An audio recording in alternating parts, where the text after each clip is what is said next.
You are listening to the Horse Radio Network, part of the Equine Network family. This is episode 171 of Retired Racehorse Radio on the Horse Radio Network, part of Equine Network, brought to you by Kentucky Performance Products and U.S. Rider. Retired Racehorse Radio is your guide to the adoption, care, and training of the retired racehorse. Brought to you in cooperation with the Retired Racehorse Project and New Vocations Racehorse Adoption Program. On today's show, we speak with Carrie Brogden, a driving force in some new thoroughbred competition options, paying out big prize money in 2026. Then we meet an adoptable horse of the week and a new training tip with New Vocations Bridget Heasley. Stay tuned.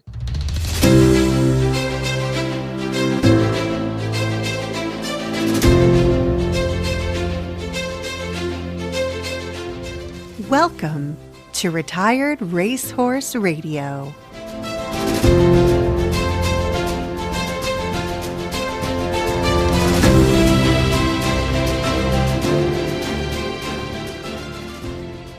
This is Joy Orr in Detroit, Michigan. And this is Kristen Kovach Bentley in Jamestown, New York, and you are listening to Retired Racehorse Radio. So listeners, I'm going to give you a fair warning. I'm speaking in more of an NPR way because I have a sleeping baby on me right now. I like your NPR voice. Podcasting, but you also might hear her talk in her sleep as well. And yes, babies do that. Good to know, because if I didn't know that and I heard her doing that, I'd be like, what is happening? Like if I were babysitting, this is one of many reasons you don't have me babysitting. Like one of which being that we live many hours away from each other. But like, yeah, I'd be like, hey, Joy, she's like something's happening. Like you have to come back. She's talking. So yeah, I appreciate the disclaimer. I also really like your NPR voice. Yeah, babies talking in their sleep. It's a weird phenomenon. It used to really scare me, and now I think it's hilarious. I want to like match my voice to your voice. Listeners, if you listen to this like while you're driving or something, we'll stop because we don't want to lull anyone to sleep with our soothing NPR voices. So I know. You can always rest assured I will be loud and obnoxious at all times. So I got us covered. Just imagine this is, Retired Racehorse Radio, thoroughbred industry at night. It's relaxed. After hours. We're here to lower your cortisol as you're heading to work, or worse, you're chasing a horse that got loose in the field, whatever it may be. We're here to soothe you through it. Sleep stories. Bye. We have sleep stories on this network, don't we? I think we do, actually. I would be proud for it. All right, folks. If people are down for that, then search Horse Radio Network, because I'm pretty sure we have a equestrian sleep stories podcast. So give that one a try. Let us know how it is. Not generally a thing I have a problem with. I fall asleep very easily because I'm exhausted all the time. So now I will say we didn't record this in order. So when you get halfway through the episode, Joy's going to perk back up. Don't be surprised. Well, Joy, you mentioned off air that you were seeking getting back into the saddle again, which is very exciting. I am. And I'm taking it slow. So my goal is like springtime, because if I have the opportunity to be a fair weather rider for the first time in my life, I'm going to do it. I don't want to start riding in like the change of seasons, because we all know how horses are as they have cold days and warm days and winds. That's not the vibe I'm going for. I want it to be like a nice spring day. So I'm hoping to get back in April is my goal. And I'm aiming for 2 times a month, which feels very ambitious with 2 infants, but they are starting to get older and a little more independent from me. We're almost solid. We have another month to go. So, we'll see how it goes. But I'm looking now for a dressage barn, although I might take hunters. I might mix it up. Just, I have the opportunity when not having my own horse right now. I'm like, wow, I could lesson on anything. You could try Western dressage. You could do a little ranch work. There are some Western performance barns near us too. So I'm like, I might just kind of like just dabble around and have some fun. I will say our conversation with our guests today, if that does not entice people to try the hunters, I don't know what will. I'm super excited to have that conversation as part of this episode. So yeah, like that's some big time incentives for the hunters, just to tease that a little bit. But yeah, I'm excited for you. I think you should like sort of do like the tour de Michigan lesson barns and try all the disciplines. I know. I think it could be quite fun. I'm also looking at potentially like working equitation once I get at least my strength back. I think that'd be really fun too. So yeah, I think it'd be nice to just kind of like dabble, lesson with some different people, get some other perspectives. There's nothing wrong with my current barn. It is really just like I have an opportunity and I know basics enough where it's like, oh, why don't I go out and try something new and just kind of see what I like? And that Yeah, might I love that. influence the next horse we buy. Well, and it is a good opportunity to just dabble in something new. Like it is a Mhm. little bit of like a, I don't want to say a fresh start, right? But like you have kind of like a blank slate in a way. Yeah. So yeah, cool Now, idea. I will say the venting is not on there. I do not That's have fine. the balls big enough to do it. I just don't. Even starter level, I just don't. It's fine. We can appreciate it from a distance. Oh, yeah, I love watching it, but ooh, I got sweaty and just like a reflective meeting celebrating my 3 years at my job. Like, and you want me to jump a solid fence? No. But how about you? I saw that you had some winter rides much sooner than planned. Yeah. Well, after the horses got loose and wore themselves out, I was like, wait, hang on. This is a great opportunity because we don't have good places to lunge. And I don't like to lunge to get the energy out of them because they're thoroughbreds. So you have to go pretty far to kind of Mhm. like take the edge off. But fortunately they did that for me when they took their like wild hot lap of the farm, which I think we talked about in our last episode. And if we didn't, I also teased it on our Facebook page. But yeah, the next day I was like, okay, fam, like we're settling up and we're riding. So my mom came out, Eric came out, like we took all three horses out and we just went on a light hack, which I thought was a good idea anyway. Cause I was like, if you guys all just ran yourselves silly, like a little bit of like light forced movement is probably a good idea the next day so that no one's just standing around getting stiff and sore.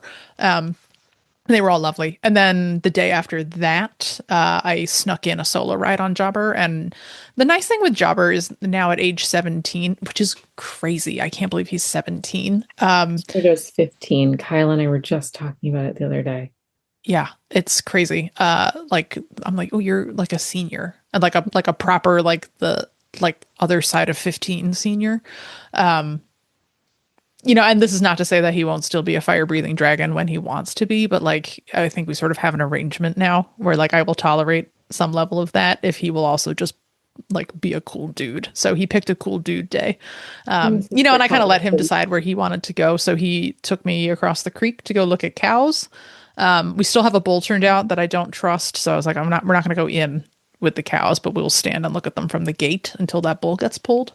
And he was like, hello, cows. And they were like, oh, hello, Jobber, like our mean overlord. And looked back at him. And then, we turned and meandered back the other way and went around the gravel mine and checked fences and just like meandered on back to the barn. And I was like, this is lovely.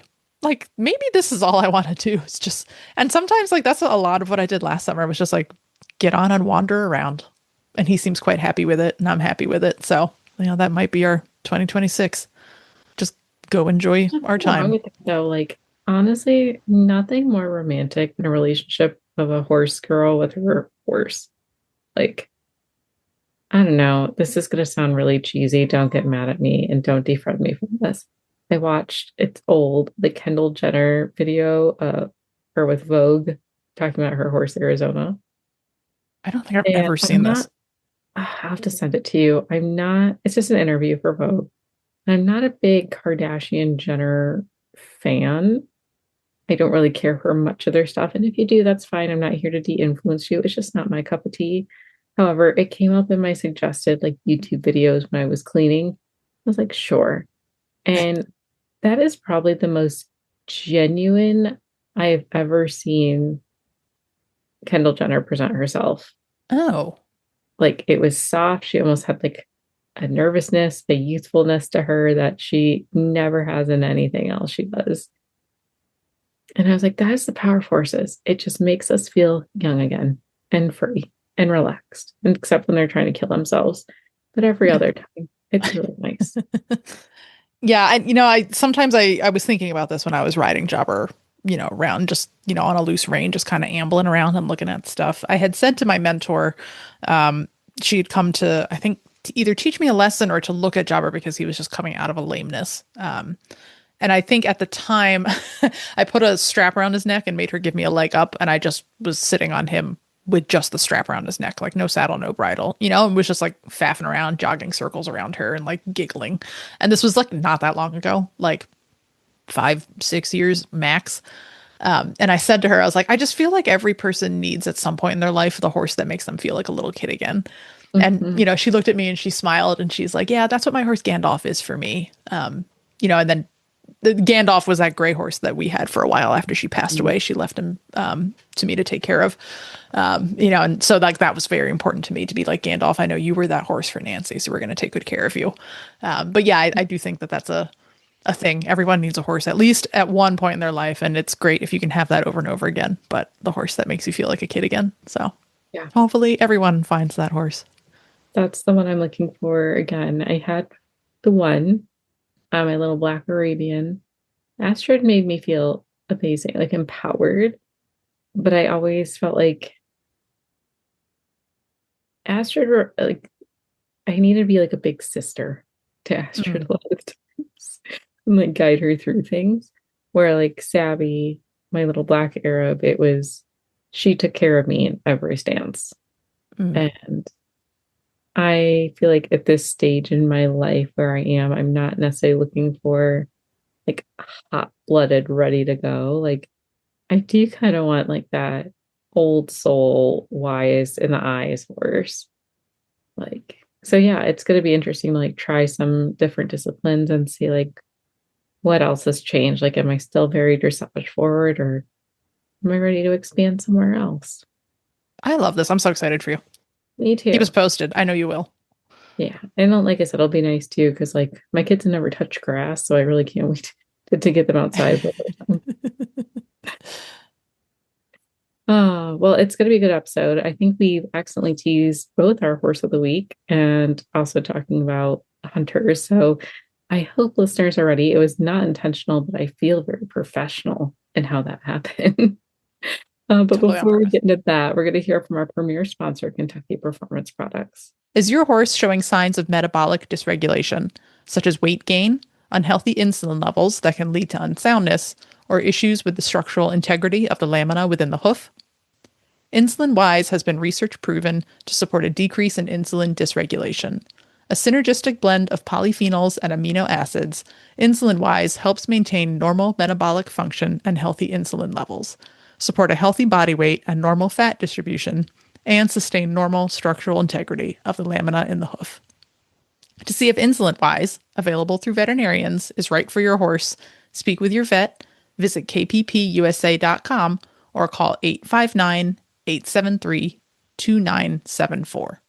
Well, it is like way overdue to have our guest on this show because, Carrie, you have been doing some really cool things in the thoroughbred industry on like all sides of the thoroughbred industry, the aftercare side and the racing side. We're super excited to have with us Carrie Brogden on the show today. Carrie, welcome to Retired Racehorse Radio. Thank you so much for asking me. Yeah. So, I mean, like the stuff that's making the headlines right now, which we're going to get to, is all of your work to really develop like big prize money, some like upper level classes in the thoroughbred sport horse world, which is super exciting and kind of long overdue in that space. But before we get into all of that, let's just learn a little bit more about you because you wear so many hats in the industry on the equestrian side, on the racehorse side, and everything in between. So introduce yourself. Tell us a little bit about, how you got to where you are. Sure. Well, my husband and I have been married, 23 years, and he's Australian. We met here in Lexington, Kentucky, and I was actually born into the industry. My parents are both small animal veterinarians. My aunt and uncle are large animal veterinarians at Cornell, and my parents had thoroughbreds and a thoroughbred stallion when I was growing up in Virginia, and then we moved to Ocala, and we had a farm literally in the center of town now, 200 acres there called Terra Farm. And then my parents got divorced and moved back up to Virginia, and all the horses were liquidated. And then after I graduated college in the 90s, my mom got back into it, and so did I. And so I just kind of came to Kentucky and got the bug and haven't left since. And I mean, I love my first love, other than my kids and my dogs and my husband. My first love is racing thoroughbreds, and my second love is second career thoroughbreds. So that's kind of, I've kind of been around them my whole life. And my mom brought home my first pony in the back of the station wagon when she was 9 months pregnant. Her name was Lassie. So it's been a love affair of horses my whole life.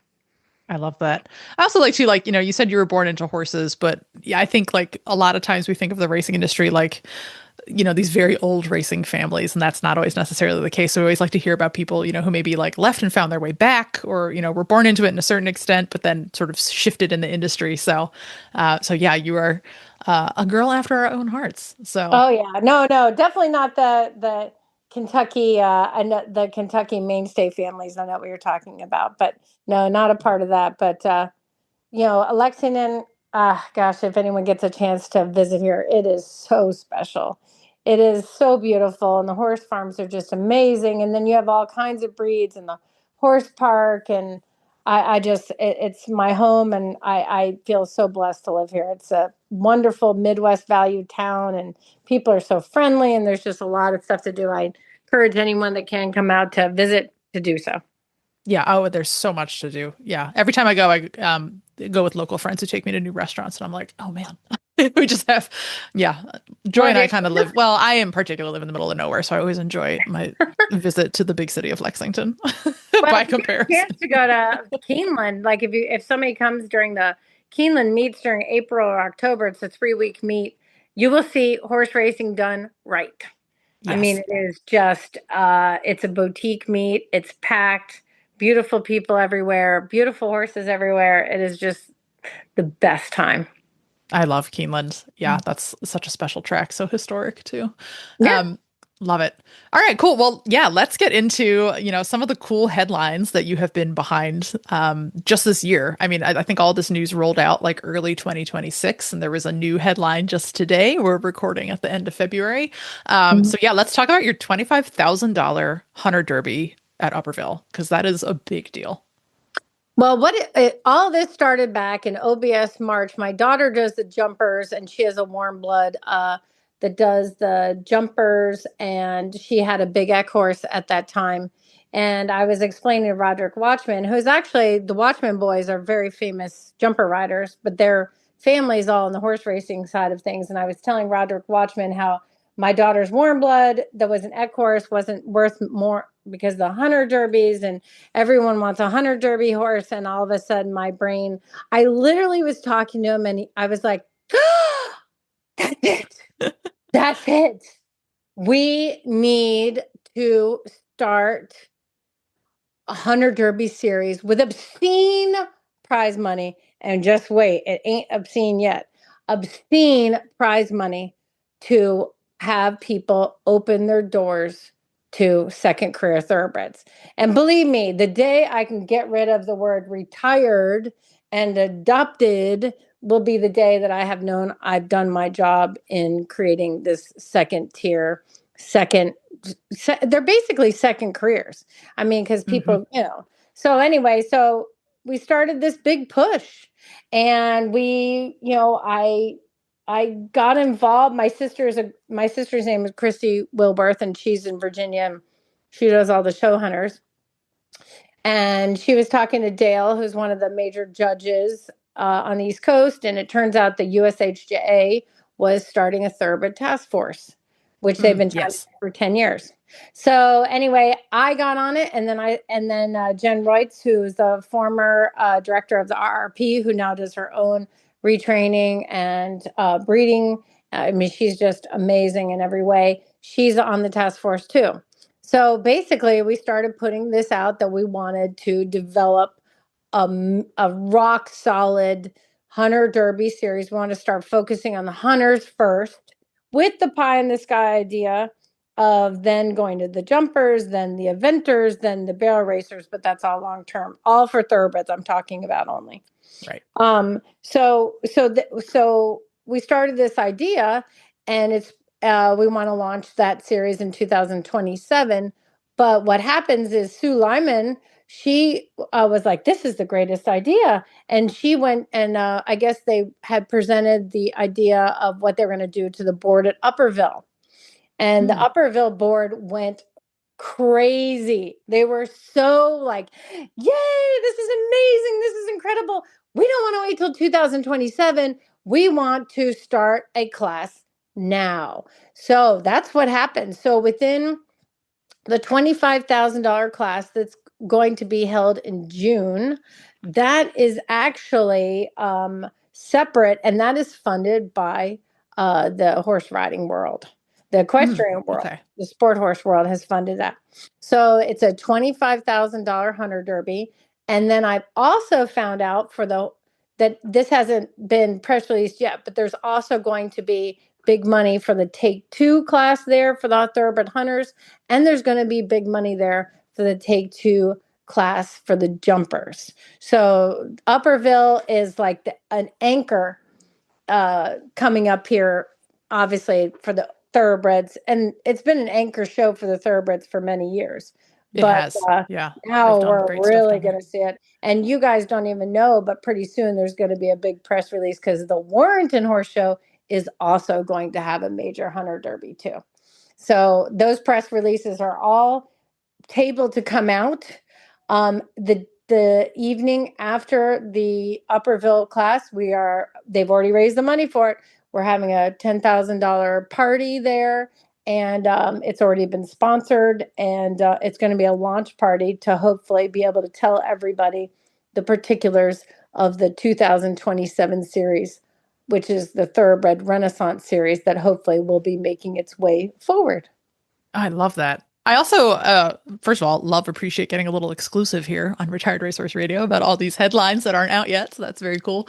And Upperville, if you're not familiar, like Upperville's in Virginia, it's like the heart of like that old school, like Virginia hunt country, like where the thoroughbred still has, I think, a big foothold down there, which I think is really important, to mention. Like it's in one of the best places it could be, I think, to kind of like be the birthplace of, maybe this movement starting. Because I've been in that area, like, to visit folks I know down there. And I'm like, wow, this is like really cool, like hunt country, thoroughbred country. Like, yeah, they're big fans of everything down there. So. And like even after college, I remember specifically going to scout horses at Charlestown. Now, this is back when you could actually buy a horse from the racetrack for like $3,500 or whatever. And then you could put 60, 90, whatever days on it. And then you'd have a resale horse that you made up. And obviously in the past few decades, that has gone from functional to now, we're changing it, but basically the thoroughbreds became the pariah in the sport horse world. And it's driven me crazy. It's driven me crazy so much that I used to get angry at my sister. My sister, like I said, she does the riding show horses in Virginia, and I'd be like, I have this amazing 16 two-hand. He's gorgeous. He's incredible. And blah blah blah. And she was like, it's a thoroughbred. And that is, and so I used to get angry, and then I realized instead of being angry for so many years about it, why did this change? When I was a kid growing up I used to show against Haven Shot and her pony Special Effects and Time. And back then in the 80s, the thoroughbred was king. That's all everyone had. Everyone. And keep in mind also, the thoroughbred racehorse breeding side of things back in the 80s, we were having 50,000 plus foals born a year. Okay. So it's very different now, but there's only about 17,000. So that was my big push of like understanding the mechanism of why, and obviously one of the big reasons is we all know from the warm bloods is rideability. And I totally understand that. So, the thoroughbred enthusiasts that can actually have a chance of competing and making as much, if not more, when they're showing their thoroughbred second career, gosh, that's game changing. Right. Yeah. To like incentivize that at that level, and at the hunter derby level, right? Like that's not like a crossrail class. Like that's a proper competitive, bigger height, bigger fences. Like that's a true test of a good hunter. So you're going to see a good show. Yes, absolutely. And there'll be all sorts of like there's going to be incentives built in as of horses that have come through either and participate in the RRP or the TIP or Take Two championships. All those horses, the incentives for them to keep going forward will follow the horse. So we are acutely aware that we want to make sure that the programs that are in place they're symbiotic and that they're not competitive. Right. We want to build the thoroughbred ecosystem all the way up to the top. And obviously there's only going to be a certain amount of horses that are big and fancy and going to be able to compete in the hunter derbies. Right. But in the meanwhile, while people are figuring it out, you're going to see a lot of horses get a lot of professional training because they're going to have value.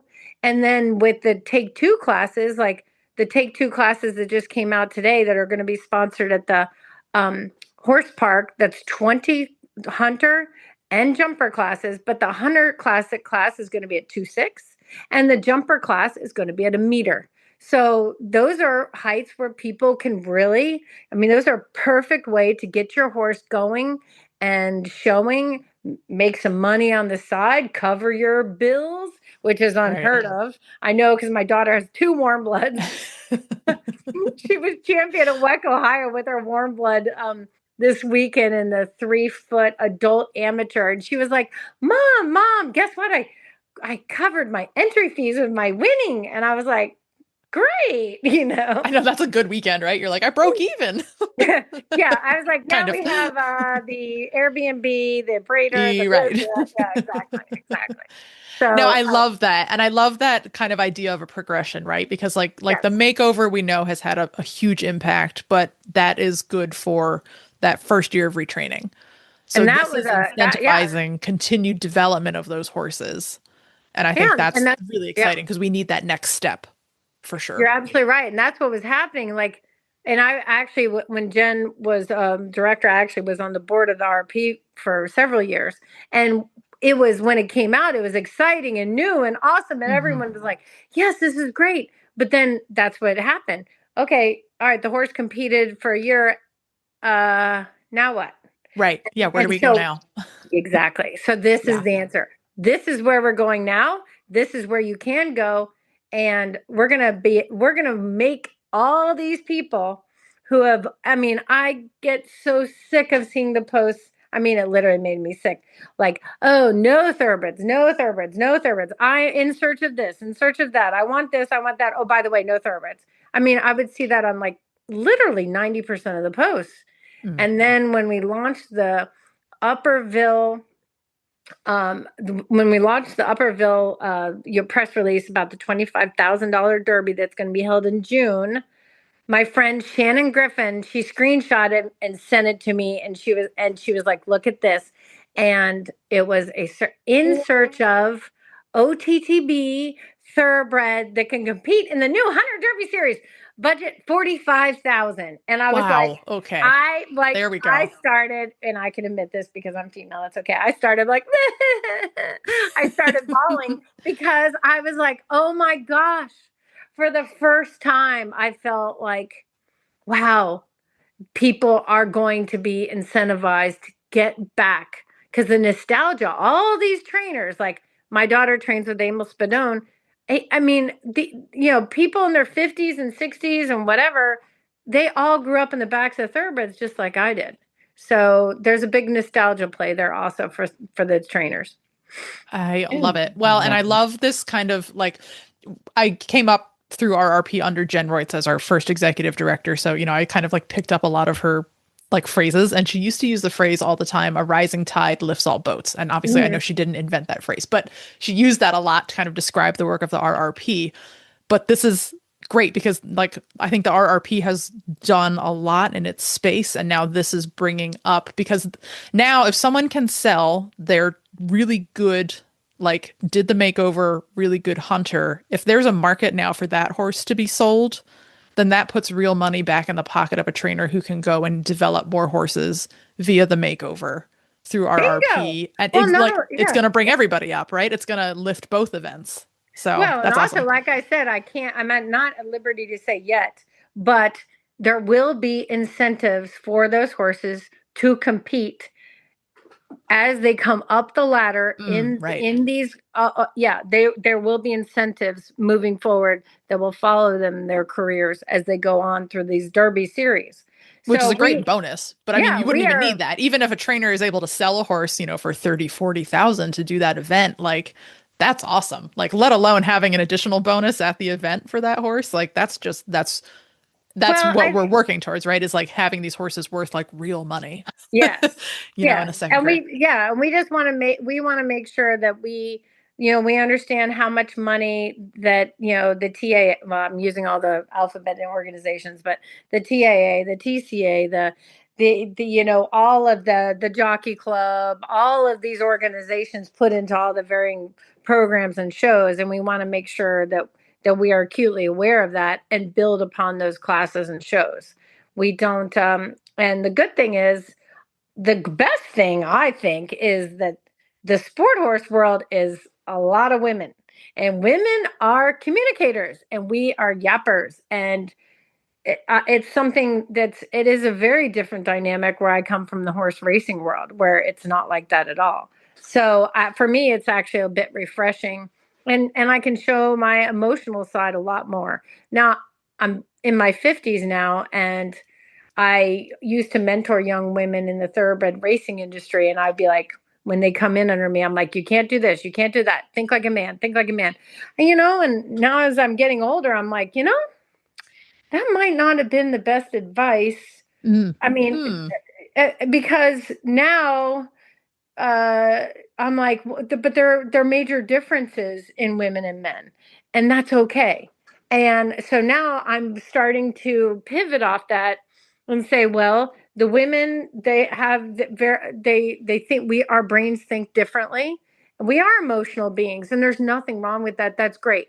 Because so are thoroughbreds, right? Like, have you met a thoroughbred? That's an emotional being as well. Yeah. Oh yeah, absolutely. But and I think this is where aftercare, right? Like we work together. Aftercare is largely run by women, right? So I think that's where we start to think more collaboratively in this space.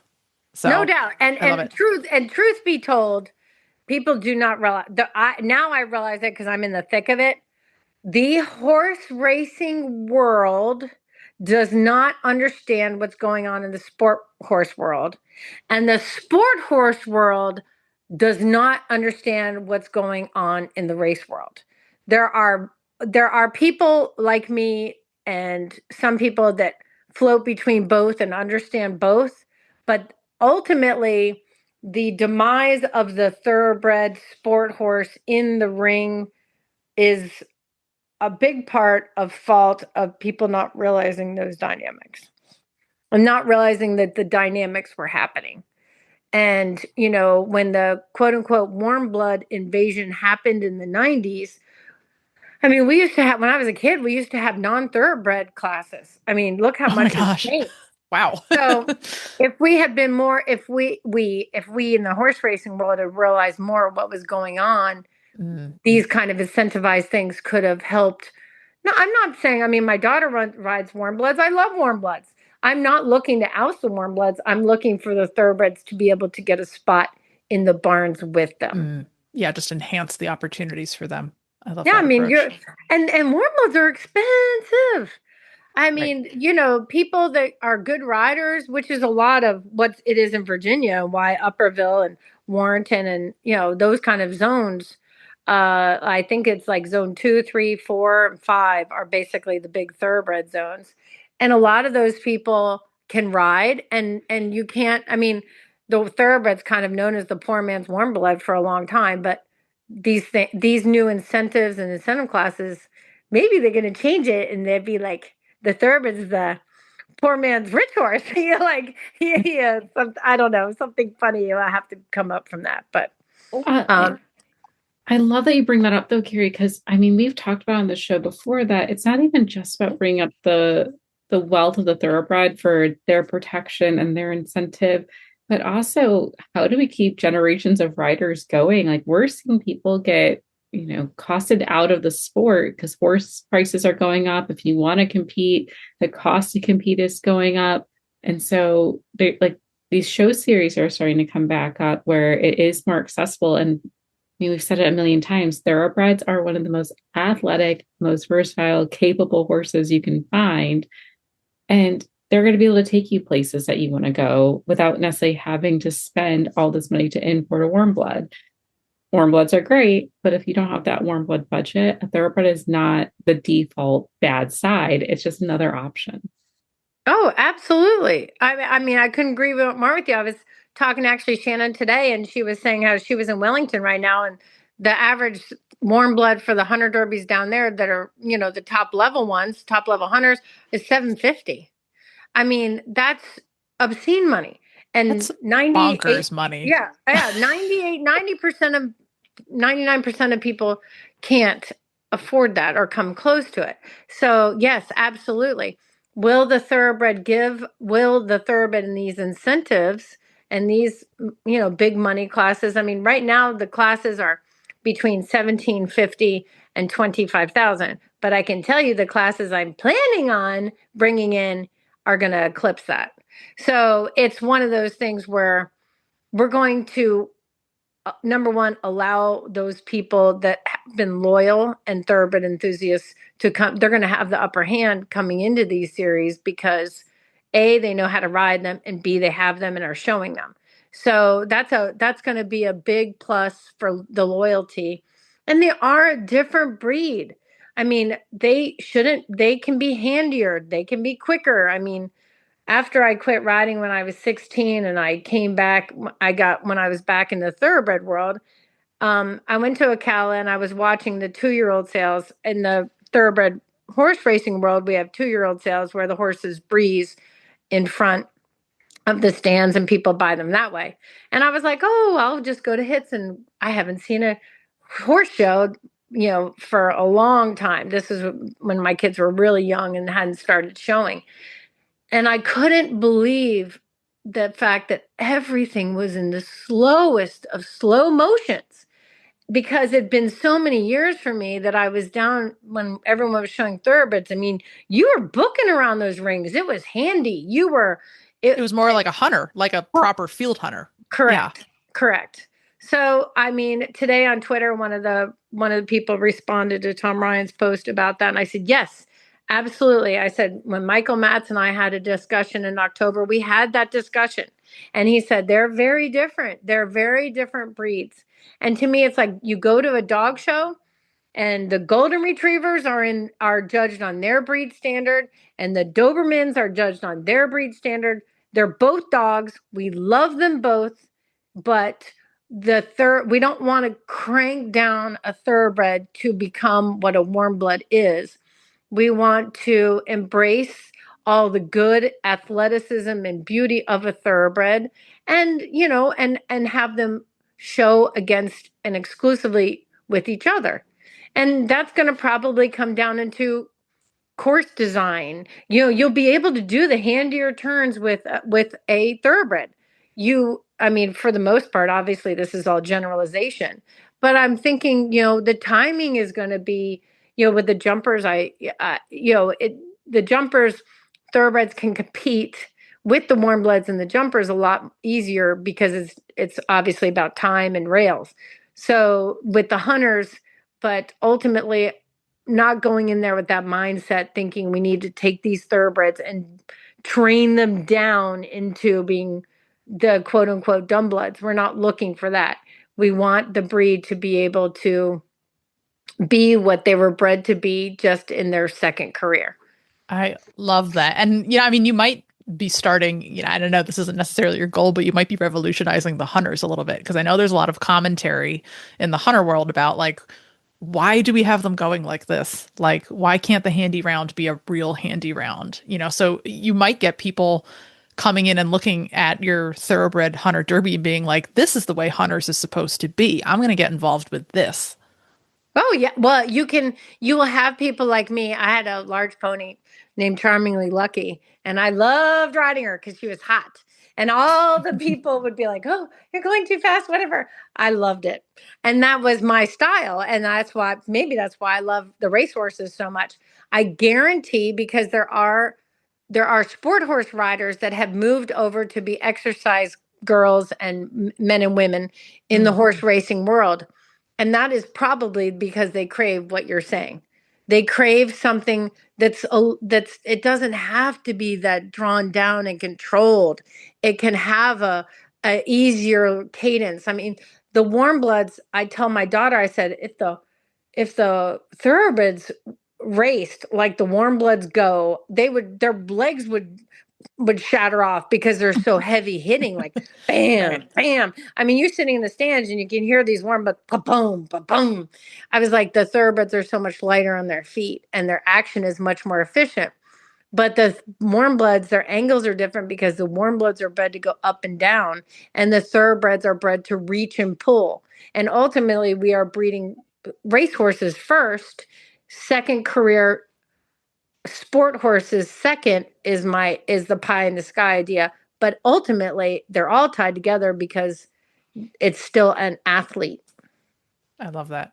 Carrie, I feel like we could talk to you for hours. Like, there's so many other questions I have, like other comments you made. I'm like, oh, I wish we had time to circle back to that. So we're going to have you come back on. Like, I'd love to talk to you about like mentoring women in racing. I'd love to talk to you about terminology and thoroughbreds. So many other topics we can cover, but we're out of time for today. Is there anywhere that people can go to learn more about the Thoroughbred Renaissance series right now? Well, right now it's just in the development phase. So Okay. there really isn't, because, it's just going through the process. I will say that Britt and the USHJ have been no short of spectacular. I mean, Ellie and they've just been, I mean, I have honestly been blown away. And the camaraderie and the open arms and the willingness to be like, okay, let's join these two worlds so that imagine all the new sport horses that could come into these kind of level of shows. And that's, more stalls and more entries, etc. So we want it to be a very symbiotic thing. And the biggest thing is hopefully these horses will start being scouted at the racetracks before they're run down. So I'm hopeful that that's one of the big things that will happen. I love that. All right. Well, folks, watch the news for more about the Thoroughbred Renaissance series. And definitely, Carrie, stay in touch as things develop. Give us a holler. We'd love to have you back on. Thank you so much for having me. I've enjoyed it, except that I told you I'm a queen yapper when it comes to horses. Oh my gosh, we could have so much fun. Like if we all had a beer and like unlimited amounts of time, we would have a ball. Oh, absolutely. Maybe one day a Weka Ocala, maybe at the bar or something. Don't tempt us with a good time, Carrie. If you haul horses, you need US Rider. From breakdowns and flat tires to dead batteries and lockouts, US Rider is the nationwide roadside assistance built specifically for horse owners. Join today and travel with confidence. Because when you're hauling horses, peace of mind matters. Visit usrider.org for more information today. Well, it is that time in the episode that we all love because it tempts us to fill our stalls even more past capacity. And that's what we are standing for here at Retired Racehorse Radio. We can bring on Bridget Heasley from New Vocations back to the show. Hey, Bridget. Hello. Oh, well, I have a very hot topic question for you. You always do, Joy. I always do, because I'm always on the interwebs and I see the hot topics that come across Facebook. And one of the ones that I have or came across is, we've asked you before about good starter bits for retraining your horse. What happens when they're ready to graduate? They're sound, they're good, they've got their retraining kind of underway, and you want to change out their bit. And you hear on TikTok or wherever it may be that the fatter the bit, the kinder it is to the horse. How true is that? And when is it appropriate to go thicker, and when it might be better to actually have a thinner bit? So while there's some truth to that, right? Like the thicker the bit is, the more evenly the pressure from the rider's hands is distributed across the horse's tongue and the bars of its mouth. Um, more so than a very thin bit, which has a small pressure point, making it sharper, for lack of a better word. But there is such a thing as too thick. I have seen some gargantuan egg butt snaffles that I'm not even really sure how they sit in the horse's mouths without them feeling like they're playing Chubby Bunny with like 8 marshmallows in there. Well, that's like kicking off my gag reflex. We gotta stop. So taking into account a lot of things with your horse, does your horse have a small face? Does it have a small palate? The bit seat in your horse's mouth, is it big? Is it small? Because you can get a bit that is too big, too wide, in your effort to be kind for your horse's mouth. And, if it's not broke, don't fix it, is sort of one of my go-tos. If you're riding in that starter bit, and for me that starter bit is maybe an egg butt snaffle with a copper roller in the middle, or a bean that they like to play with, if they're going fine in that and it's a legal bit for whatever event I'm participating in, then I don't really have a particular need to change it. For my Western horses, if I want to develop them into the bridle and work in a one-handed bit and a curb bit, of course, then we have to do something a little different. And that also involves taking into account port size and pressure points on a port, the leverage on the shanks, and a variety of other things that are going to come into play along with the thickness of the bit. But I don't think you need to rush out and buy the fattest bit that you can find. Generally speaking, if you belong to any kind of organization, they have a rule book that will list bit diameters for what is and isn't legal. And if you're falling somewhere in the midsection of that, you're not on the thinnest end and you're not on the fattest end, you're probably being kind enough to your horse that you don't necessarily need to worry about changing your bridle if they're going well in what you're working with. If you find that they open their mouth all the time, or,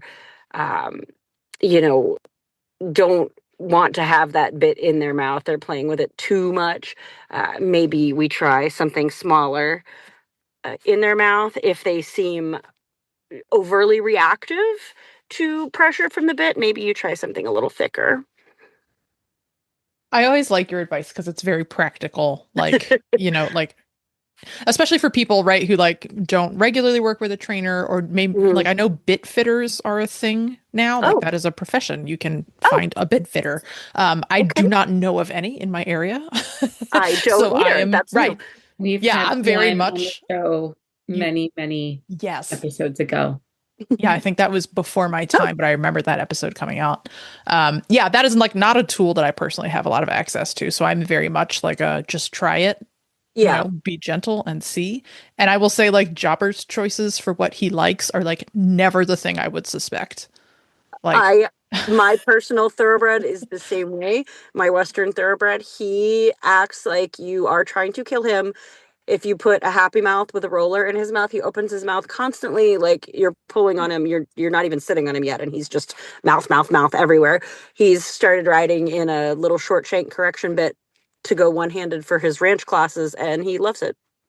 Yes, I think the correction bit gets overlooked a lot because people are like, oh, look at the port. Oh, it's so mean. And I'm like, yeah, but you have to understand it sits like flat on the tongue, and there's a lot of tongue room, and there's a lot of mechanics with that bit that actually like make that quite a nice bit. It's a tongue relief bit, and I look at it and I'm like, how is this comfortable in your mouth? And it looks like medieval, right? Like you see it in the tack room and you're like, ah. But we don't think about how it actually sits in a horse's mouth. Like we look at how it's sitting on our bridle rack when we're looking at it, but that's not how it sits when it's in their mouth. Right. And there's no accounting for like equine taste, right? Like I could probably like pry open Chopper's mouth and figure out a little more why he likes what he likes, but like I have all these bits that are marketed as like look at all the nuance and look at all the points of flexion, and I'm like, oh yeah, that's great. I want that. And he likes like the one you see at like the higher by the hour trail place, like it's one solid curved bit. Yeah. And he's like, I like this one. I'm like, of course you do. Like, I don't even know how old that thing is. It's been in this tacker. It's like a load bearing bit. Like that's holding the wall up. It's been in here for so long. And that's his favorite. So Part of your origin story. I feel like it's a good panel discussion, Kristen. We should put a pin in this one of like, let's get an equine dentist and a bit fitting expert and maybe do like a video one. Be fun. Yes. Oh my gosh, we could go down so many rabbit holes. I love it. Oh dear. All right. Well, before I derail us all evening talking about bits and how we can never figure out what our horses actually want, Bridget, can you tell us about our adoptable horse of the week? You sent us a little preview video. I have had it on loop the entire time we've been talking about bits. I cannot stop watching this horse. He's precious. So Waldo is not what I typically have available for adoption. I usually have the younger geldings, but Where's Waldo is a 2006 gelding, so he's 20 this year, and he is the most delightful grandpa that you've ever met. He's very people oriented, very engaging in the barn, very nice to have around, and just a good solid citizen.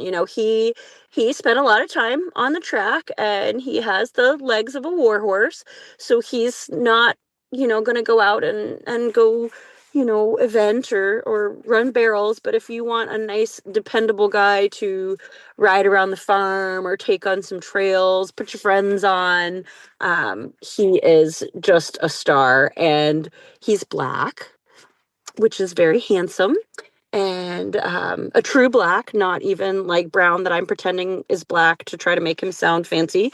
He's actually black. Calling me out, me and Wes. I do it all the time, but his papers even say he's black. He's a true black. You can tell in the muzzle. If anyone's like, I don't know, my dark bay looks black. If he has a brown muzzle, he's actually bay or brown. Yes. Sorry. It's the bay. Yeah. Yeah. But no, he's a good solid dude who would love not a retirement home, because he still really does enjoy going out for rides around the farm and a nice stroll through the fields and the trees and things. So he would enjoy somebody that wants low key, maybe not riding every single day, but a good all around dude. Stop, because I'm going to end up with an almost matched set, because he's got a little, I'm pretty sure, I don't have Wes in front of me, and now I suddenly can't remember which foot he has a little sock on, but I'm pretty sure that these two would match identically. And I only have one brain cell between my three, so this guy would definitely raise the average intelligence of my herd by a lot. So, oh my gosh, he's so cute. He's very sporty looking in these videos. I know, he's 20, so he's not going to go out and burn the world down, but he's got a nice little canter. Yeah, very athletic. He's a cute little dude going around. He's a nice guy. So someone will really enjoy having him as part of their family. Gosh, he looks great. All right, you guys really need to get your applications in for this one. He's not going to last. He is spectacular. All right, where can people find Where's Waldo and all of the other fabulous horses you have up for adoption? You can find us at horseadoption.com or newvocations.org. We have a list of adoptable thoroughbreds and standard breds to check out, and new ones are added all the time. You can find our show notes and links to today's guests on the website at horseradionetwork.com. Like us on Facebook and Instagram. Just search for Retired Racehorse Radio. Follow us on Twitter at Horse Radio.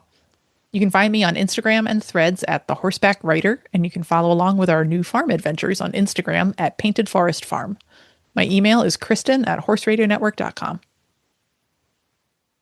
You can find me on Instagram at Misfit Mare, and my email is joy@horseradionetwork.com. Thank you so much to our sponsors, Kentucky Performance Products and U.S. Rider, and to our partners, New Vocations Racehorse Adoption Program and the Retired Racehorse Project. Don't forget to check out all the other shows on the Horse Radio Network, part of Equine Network at horseradionetwork.com. And don't forget to rate, review, and subscribe to the show, as it helps us grow. Remember to set your goals high and let's learn from every ride. Enjoy. Maybe you'll learn this on your riding adventures, but cowside leg. Maybe I will. Bye, guys.